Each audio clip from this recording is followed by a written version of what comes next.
이 다니엘서 초반에 등장하는 느부갓네살 왕을 보면은 여러 가지 면에서 주인공 다니엘과 대조를 이루는 인물입니다.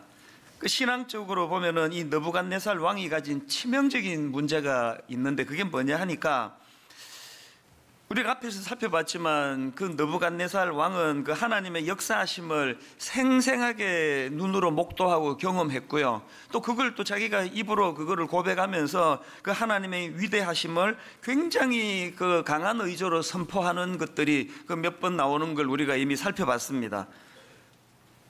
예를 들면은 그 다니엘서 1장에서 예루살렘을 공격하고는 이제 그 하나님을 조롱하는 거 아닙니까? 성전 기물 일부를 약탈해가지고 자기가 믿는 신의 신전 창고에 가두어서 그 하나님을 조롱하는 짓을 저질렀던 인물이 느부갓네살인데요.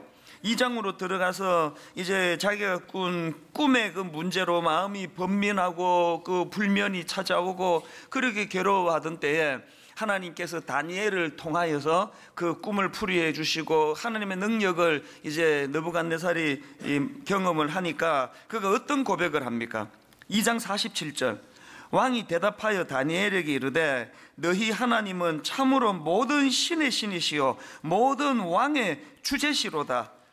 하나님을 조롱하면서 하나님의 성물을 자기들이 믿는 신의 그 신전 창고에 집어 던지던 이런 태도와는 완전히 달라진 모습 아닙니까?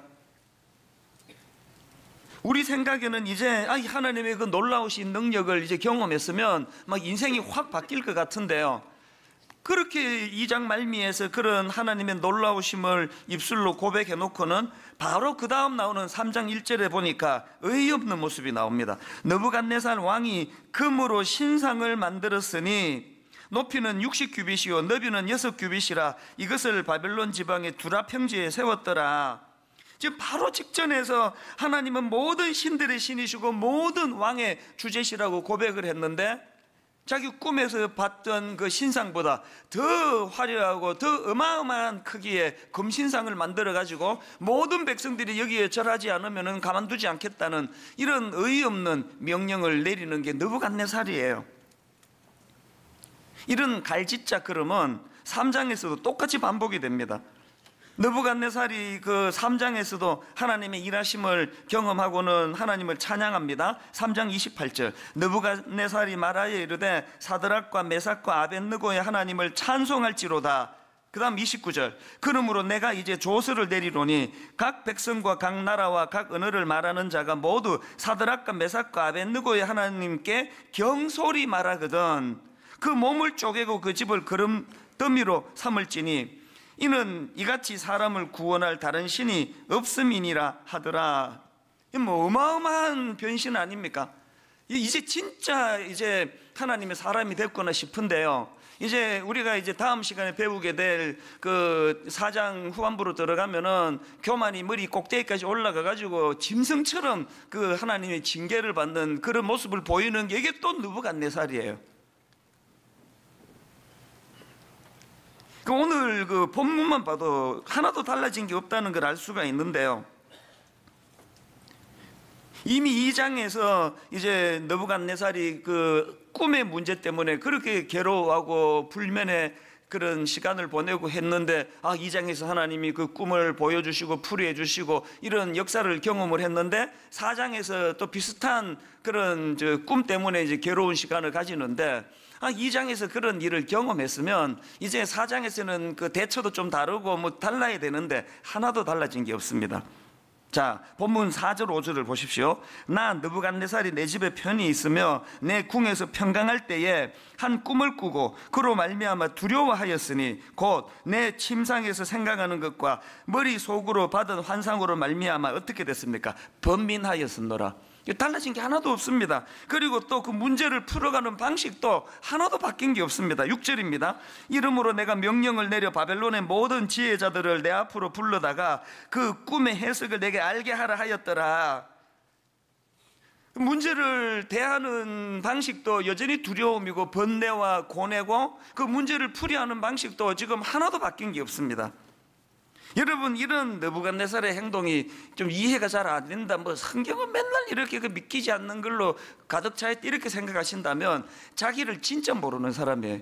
이게 딱 오늘 저의 모습이고 여러분의 모습이라는 거 아십니까? 말씀에 은혜도 받아요. 때로 막 눈물도 흘립니다. 마음의 감동도 받습니다. 그러나 근본적으로는 삶의 변화가 잘 안 일어납니다. 이게 느부갓네살하고 우리의 공통점 아닙니까? 제가 이 다니엘서를 읽으면서, 아니 어떻게 느부갓네살 왕은 그렇게 놀라운 하나님의 역사를 경험하고 체험하고 막 일시적으로 막 흥분해가지고 그 하나님을 찬양하고 그랬는데 도대체 왜 이렇게 사람이 이렇게 안 바뀌는가, 그거를 가지고 제가 묵상하다가 보니까요, 그게 그냥 우리 인간이 원래 그런 거예요. 그게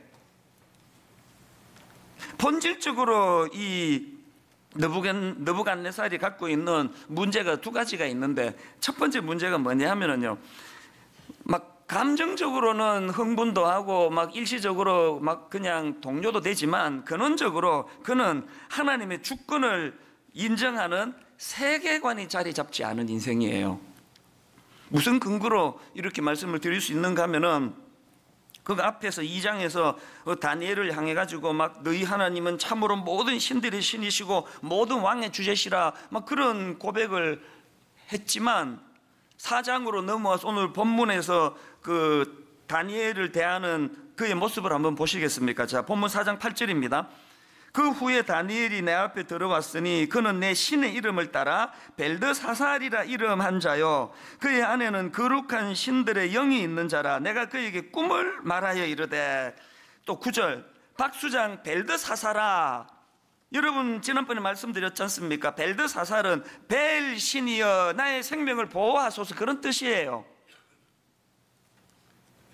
다니엘이라는 이름의 뜻은 하나님은 나의 심판자라는 뜻인데, 지금 강제로 창시 계명을 시킨 거 아닙니까? 그래서 다니엘이라는 이름을 부를 때마다 하나님은 나의 심판자라는 사실을 자각하지 못하고 벨드사사라 할 때 벨 신이 자기 생명을 보호하는 존재라는 것을 계속 주의시킴으로 말미암아 세뇌 교육을 시키려고 그렇게 창시 계명을 했다고 말씀드리지 않았습니까? 이게 지금 4장입니다.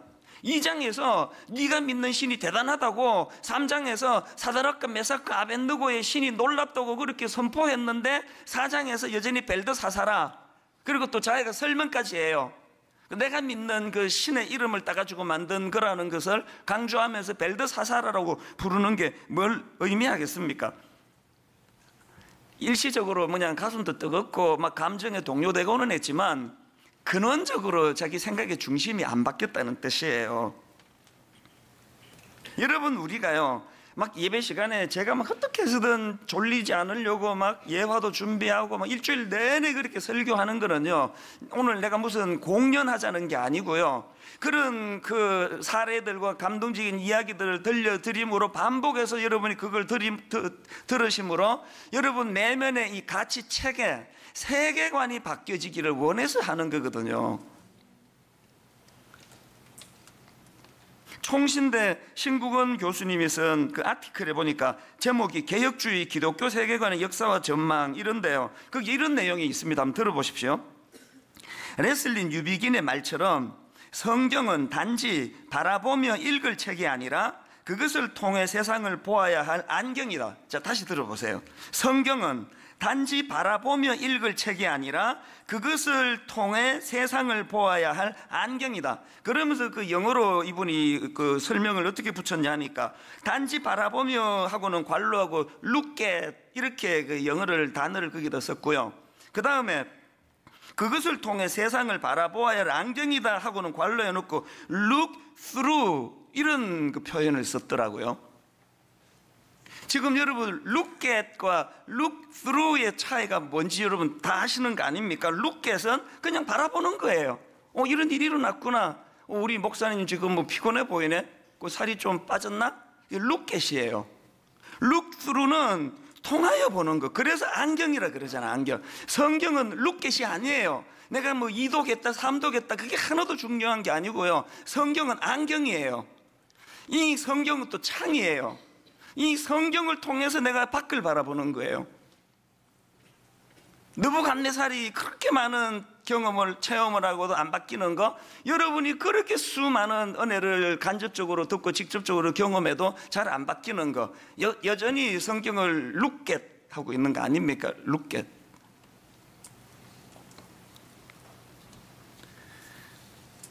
그 신국은 교수님의 아티클 그 다음도 한번 들어보세요. 클리포드 기어처나 제임스 올티우스의 말처럼 세계관은 두 요소를 가진다. 첫째, 세계관은 세상과 삶에 대한 조망이다. 둘째, 세계관은 세상과 삶을 위한 조망이다. 여러분, 세상과 삶에 대한 조망이라는 뜻은 세상과 삶에 대한 이해를 말하는 것이고요, 그런가 하면은 세상과 삶을 위한 조망이라는 건 비전을 말하는 겁니다. 우리가 진짜 제대로 된 야망이 아닌 하나님의 비전으로 이것을 더 치우기 위해서는 뭐부터 바꾸어야 돼요? 안경부터 바꿔야 돼. 안경부터. 그거 안 바꾸고 말씀을 들으면 설교 듣고는 계속 자기 야망이 커지는 거예요. 목회자로서 제일 두려운 게 그거잖아요. 제가 하나님의 거룩한 그 비전을 빌미로 해가지고 내 야망을 키울까 봐, 그게 제일 두려운 거 아닙니까? 여러분은 여러분의 자녀들과 더불어서 하나님 중심의 이 세계관, 하나님의 주권을 인정하는 세계관이 형성되어 있습니까? 그게 안경이라니까. 안경. 저는요, 안경을 2개 갖고 다녀요. 지금 이게 다 초점이 망정이지 아니었으면 안경을 3개 갖고 다녀야 될 거예요. 왜? 이게 가까운 거 볼 때하고 멀리 볼 때가 이게 초점이 잘 안 맞고요, 또 책을 읽을 때는 이 안경으로는 너무 힘들어요. 그래서 꼭 제가 그 돋보기 안경을 갖고 다니거든요. 중요한 그 책을 읽어야 될 때는 집에 이거 돋보기 안경 두고 왔네 그러면요, 아무리 귀찮아도 집에 가서 안경 갖고 와야만 글을 읽을 수가 있습니다. 지금 이 여러분이 보는 이 안경은 여러분도 잘 쳐다보고 또 원고도 잘 보기 위해서 그냥 이렇게 건성건성으로 볼 때 쓰는 거지만요, 집중해서 볼 때는 전체가 다 돋보기로 된 그 안경이 필요해요. 여러분에게 영적인 돋보기 안경이 있으면 그게 하나님 주권을 인정하는 세계관이 형성되었다, 이렇게 말씀드리는 거고요. 돋보기 안경이 영적인 돋보기 안경이 없다는 것은 세계관이 없다는 소리예요.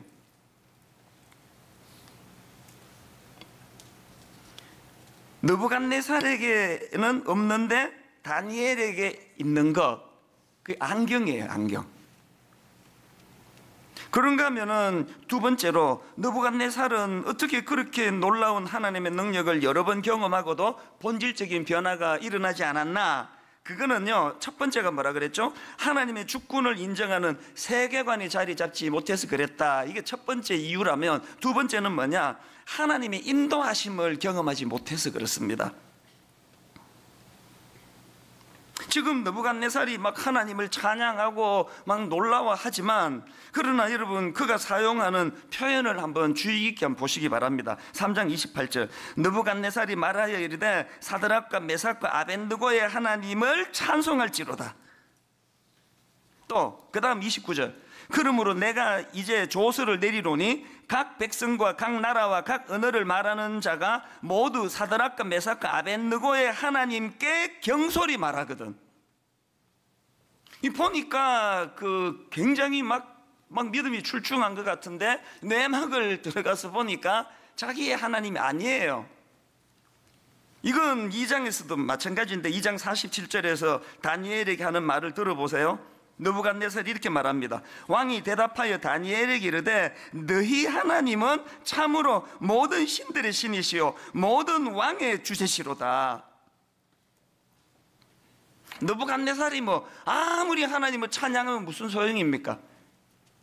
사드락과 메삭과 아벳느고의 하나님인데, 아무리 5대째 예수 믿으면 무슨 소용이에요? 우리 아버지가 목사님, 우리 할아버지도 목사님, 그 다음 할아버지도 목사님, 무슨 소용이에요? 내 하나님이 아닌데.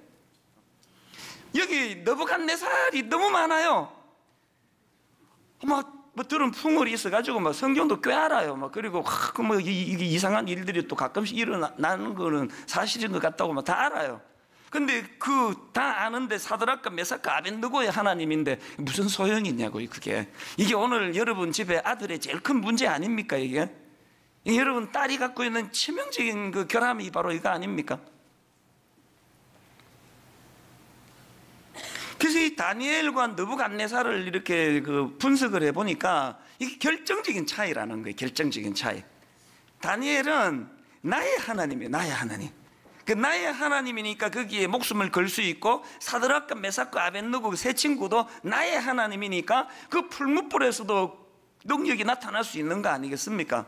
이게 느부갓네살과 다니엘의 차이인데요. 또 공통점이 하나 있습니다. 이 두 사람의 공통점이 뭔지 아십니까? 이사야 53장 6절 한번 보세요. 성경이 이해하는 인간을 이렇게 잘 설명한 게 없습니다. 성경이 인간을 어떻게 이해하느냐? 우리는 다 양 같아서 그릇 행하여 각기 제 길로 갔거늘. 여기서 중요한 게 다예요. 다. 우리는 다 양 같아서. 그러면서 여기서 묘사하는 양의 특징은 각기 제 길로 가는 존재예요. 이걸 그 세 번역에 보니까 우리는 모두 양처럼 길을 잃고 각기 제 길로 흩어졌으나, 여러분, 죄성을 가진 우리 인간을 규정하는 성경의 규정은 양인데 예외 없다는 거예요. 이 찬수 목사는 맨날 저렇게 설교하고 그러니까 이제는 뭐 조금 얘는 양은 아니야 지금, 그렇게 하는 게 아니고 저도 양이에요. 여러분, 무슨 뭐 대형교회 목사가 그렇게 그냥 사고를 쳤다 막 그러면 너무 노여하지 마세요. 그 양은 틈만 나면 제 길로 가는 존재예요. 틈만 나면. 그 모습이 그 사람이 진짜 모습이에요. 그 내가 은퇴하기 전에 내가 무슨 짓을 할지 모르니까 나중에 너무 노여하지 마세요. 내가 미리 약을 좀 쳐놔야지. 이게 뭐 지금까지 제가 그냥 뭐 여기 있는 거는요, 온순하게 제자리 있는 게 아니고 막 수없이 지금 뭐 제갈길로 가려고 하다가 뭐 그러면서 온 거거든요.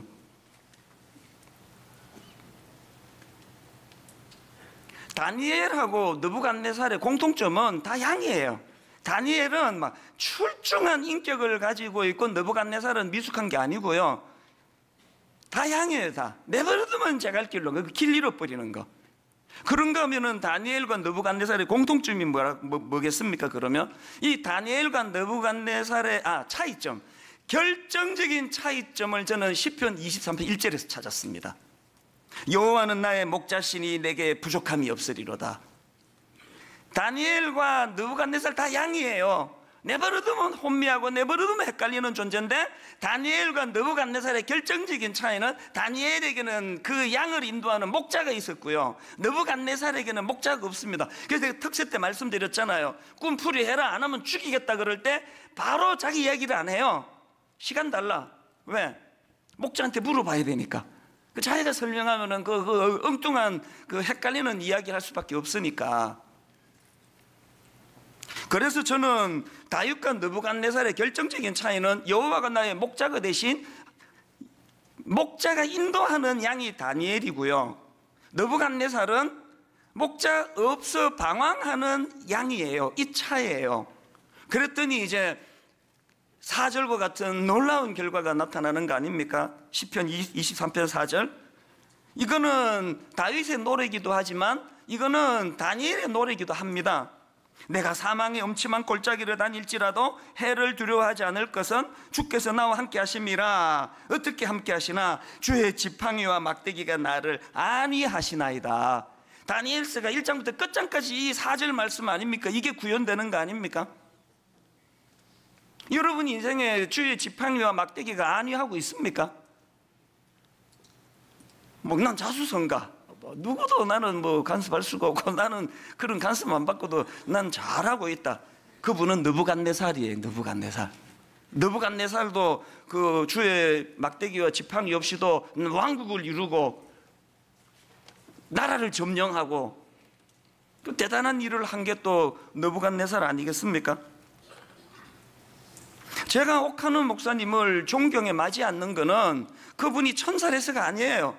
제가 30대 초반에 교육전사로 가서 10년 동안 가까이서 목사님을 지켜봤는데, 여러분 그 30대 초반에 그 비판 정신이 왕성할 때 왜 흠잡을 게 안 보이겠습니까? 왜 못 찾아내겠냐고요. 또 목사님을 제가 뵈니까 이제 좀 교회 정치에 관심을 갖고 계시나? 이 불안한데? 그런 적이 왜 없었겠냐고요. 그러나 여러분, 옥하는 목사님을 내가 존경에 맞지 않는 거는 그분에게는 주의 지팡이와 막대기가 있더라는 게 무슨 뜻이에요? 절대로 이 선은 안 넘으시는 거예요. 절대로. 이 목소리 왜 저러시지? 저러시면 안 되는데? 만나는 사람들이 다 저런 정치하는 사람은 안 되는데? 그런데 보면은 어느 날 보면 또 제자리에 와 계시고, 또 제자리에 와 계시고, 그 은퇴하실 때까지 넘으면 안 되는 선을 안 넘으시더라고요. 그래서 존경이 가는 거예요. 왜? 옥하는 목사님은 그분 자체가 위대한 신이 아니라 그분은 한 양에 불과한 인생이지만 목자가 있는 양, 주의 지팡이와 막대기로 타독타독거려서 항상 그 선을 넘어가지 않는,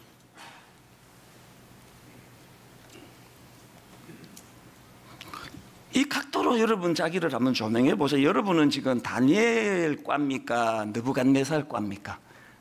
교회는 무늬만 등록만 해놓고 완전히 느부갓네살처럼 꿈 풀이해라 그러면 바로 그 자리에서 물어보지도 않고 자기 멋대로 이야기하고, 그리고 또 느부갓네살 보세요. 막 이루는 것도 많아요. 막 그렇게 맨날 다니엘처럼 주인 결제 받고 그러면 맨날 뒤처지잖아요. 여러분은 다니엘과입니까? 느부갓네살과입니까? 참 무서운 거는요, 상당히 많은 크리스찬들이 다니엘로 시작해서 느부갓네살로 전락한다는 거예요.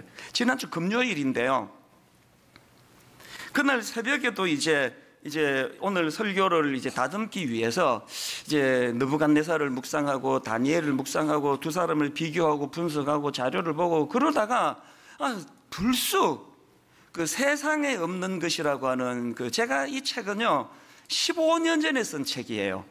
그리고 또 저는 제가 쓴 책을 안 읽거든요. 남이 쓴 책도 지금 다 못 읽는데 내가 쓴 걸 뭐하러 읽겠습니까? 그러니까 15년 전에 쓴 책이니까요, 거의 잊혀진 책이에요. 뜬금없이 금요일날 그 책이 불쑥 떠오른 거예요. 너무 읽고 싶어져 가지고 찾았더니 또 없어요, 집에.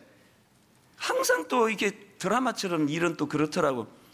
읽고 싶은데 또 없으니까 또 그게 또 얼마나 여러분 그 마음 아시잖아요. 그래서 내가 새벽같이 이제 교회를 가가지고 이제 교회에 그 책이 있어가지고요, 그 책을 막 찾아가지고 먼지 털고 그렇게 하고 그 책을 딱 폈는데요, 맨 앞에 서문에 오래 잊고 있던 그 기억 하나가 그 책을 통해 떠올려져. 이것도 하나님의 주의 지팡이와 막대기구나, 그런 생각을 했습니다. 지금부터 15년 전 교회를 개척하고 1년 있다가 2003년 여름인데요, 그 책에서 제가 기억을 이제 떠올린 거예요. 여름에 목사님들이 모이는 이제 세미나인데요, 천안에서 있었던 것 같이 기억이 나요. 거기에 이제 저를 강사로 불렀습니다. 그때 수련의 주제가 40대 뉴 리더들에게 듣는다, 이런 이제 주제였어요. 그래서 이제 교회를 개척한 과정을 좀 강의를 좀 해달라. 그래서 이제 40대 초반에 새파란 목사가 얼마나 영광이에요. 그래서 주저하지 않고 가겠다 그랬죠. 그리고는 이제 또 차가 막히니까 경부고속도로는 언제 막힐지 모르잖아요. 조금 일찍 이제 가서 대기실에 가니까 그런 세미나 하면은 책자를 주잖아요. 그걸 주더라고요. 그래서 기다리느라고 이제 이렇게 저렇게 뒤지다 보니까 그 책자의 강의 안에 부제가 이렇게 돼 있더라고요.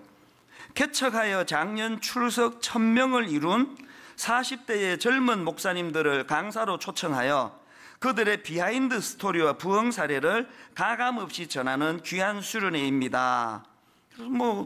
그런가 보다. 그러고는 이제 강의실로 들어갔습니다. 그 장소가 선명히 이제 복구가 돼서 기억이. 맨 뒤에 앉으니까 이제 40대 내 앞에 강의 맡았던 꽤 알려진 목사가 이제 막 열강을 웃기고 막 그러면서 열강을 하더라고요. 그래서 이제 제가 그 시간에 이제 책자를 이렇게 저렇게 뒤지고 그렇게 하고 있는데 갑자기 제 머리에 성령님께서 확 스치면서 두 가지 질문을 주셨어요. 첫 번째 질문이 뭐냐? 네가 40대 뉴 리더냐? 이 딱 스쳐가는 질문이었어요. 네가 40대 뉴 리더냐?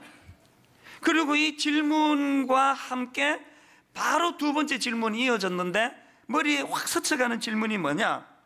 개척 1년 만에 작년 1000명 이상 모이면 그게 부흥이냐? 두 가지 질문이 확 스쳐 지나가는 거예요.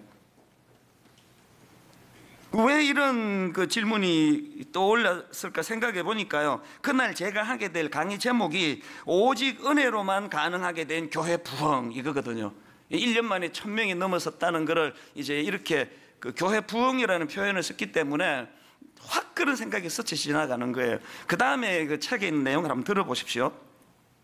강사로 초대되어 그 자리에 올 때까지 단 한 번도 가지지 못했던 의혹에 가까운 두 가지 질문이 30여 분 동안 제 머리를 떠나지 않았습니다. 강의하는 동안 열악한 환경 속에서 고생스럽게 개척교회와 미자립교회를 이끄시는 많은 목사님들과 사모님들이 우시는 것을 보았습니다. 강의를 마치고 돌아오는 차 안에서 눈물을 멈추지 못하시는 그분들의 모습을 떠올리며 많은 생각을 했습니다. 이름 없이 주님의 교회를 위해 눈물을 뿌리시는 그분들이야말로 한국교회 40대 뉴 리더들이 아닐까. 눈물을 흘리며 씨를 뿌리듯 척박한 밭을 가꾸듯 목회하시는 그분들의 작은 교회야말로 하나님께서 기뻐하시는 교회라는 생각이 들었습니다. 금요일 날 뜬금없이 15년 전에 쓴 그 책이 또 올려졌고요. 집에서 읽으려고 찾으니까 없으니까 읽고 싶은 욕망이 막 저를 충동질해가지고 교회로 달려가가지고 그 책을 찾아가지고 읽어서 딱 펴니까 이 대목이 나와서 이 기억력을 복구시켜 주셨는데 이게 저에게 왜 의미인지 아십니까?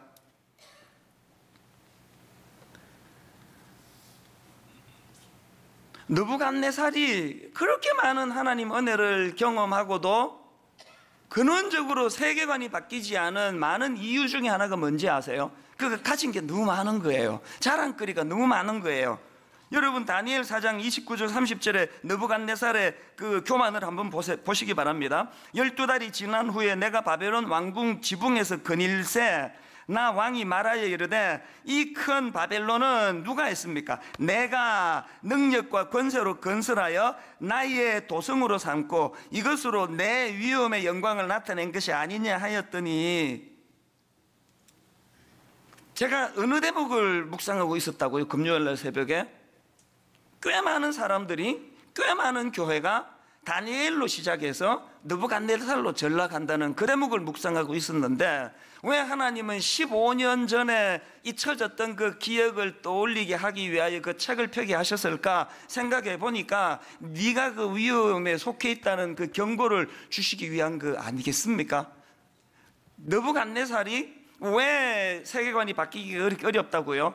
이룬 게 너무 많거든요. 왕궁 옥상을 거닐다 보니까 자기가 한 것처럼 보이는 게 너무 많거든요. 금요일 아침에 내 마음의 두려움이 뭐였겠습니까? 오늘 분당 우리 교회도 겉으로 보기에 느부갓네살처럼 이룬 게 많은 교회가 돼버렸잖아요. 과장된 소문이 많이 나고 있잖아요. 굉장히 의시될 수 있는 요소들이, 인간적인 교만이 자리 잡고 있는 부분이 또 실제로 그런 모습이 보이는 것도 사실이잖아요. 이게 뭘 하나님이 제게 경고하시는 걸까요? 너 자칫하면, 여러분 그 15년 전에 그 뒤에 앉아 있는데 서치더 마음에 성령님이 생각을 주시고 네가 40대 뉴 리더냐? 분당 우리 교회가 1년 만에 1000명 모았으면 그게 부흥이냐? 이런 질문이 있었다는 건 적어도 15년 전에는 그게 다니엘 쪽이었거든요. 저는 여러분들에게 저와 더불어 심각하게 하나님 앞에 근심하며 질문해야 될 게 이거라고 생각합니다. 여러분 분명히 다니엘로 시작하셨거든요. 그래서 장로로 뽑아준 거 아니겠습니까? 다니엘도 아닌데 누가 그 권사 투표에 그 뽑아주겠냐고요. 분명히 다니엘로 시작했는데 교회에서 막 너무 유명해지고 중요한 일을 하고 알려지고 가진 게 너무 많아지고 자랑거리가 많아지고 막 슬슬슬슬 막 입 열면 막 한 5분 이상은 그 자기의 그 치적을 자랑할 거리가 느부갓네살처럼 많아지는 이 시점이 지금 우리가 다니엘에서 느부갓네살로 변질되고 있다는 뜻이에요. 이걸 점검을 하자는 거거든요.